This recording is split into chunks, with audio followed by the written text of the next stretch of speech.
expressed concern about my roommate's body, the director had the nerve to say, "Trust me, her body will be fine. She's not going anywhere." Well, no, she's not going anywhere. She's dead. The funeral home associate who met us at the crematorium was in quite a jovial mood, smiling, very upbeat at a time when we were so sad. How inappropriate. The idiot mortician forgot to put my aunt's dentures in, which caused her face to look malformed. Then she tried to swear up and down that we didn't bring the dentures in. And when I adamantly disagreed, she suddenly thought to look under my aunt's pillow, where she magically found them. To call the trip from the church to the cemetery a funeral procession is giving the funeral home way too much credit. They just basically took off with the dead body, making all us live bodies scramble to catch up. I mean, they left while people were still inside the church and still had to scrape snow and ice off their cars. You know what happens when lots of cars have to rush to a cemetery in a snowstorm? I'll give you one guess.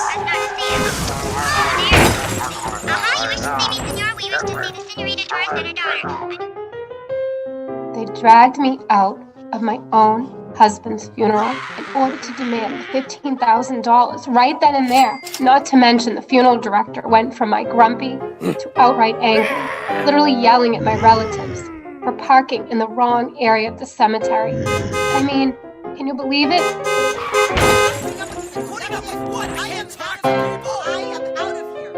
The employee that assisted was not so detail-oriented. Even though it was my father's funeral, she recommended a dress with a high collar or scarf, so the lower portion of his neck was covered. I mentioned that his neck was already covered by his beard, but hey, simple mistake. Probably saw my dad's name on the death certificate and assumed he was a she. Lots of women named Ralph these days, I guess.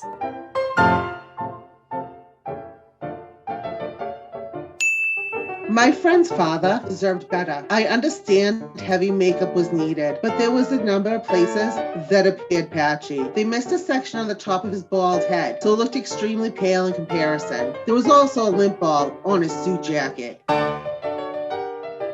0 stars. That man was the most unprofessional funeral director in the state of New York. He totally ignored my family after the funeral mass while he talked on his cell phone. Can you hear me now? Can you hear me now? Can you hear me now?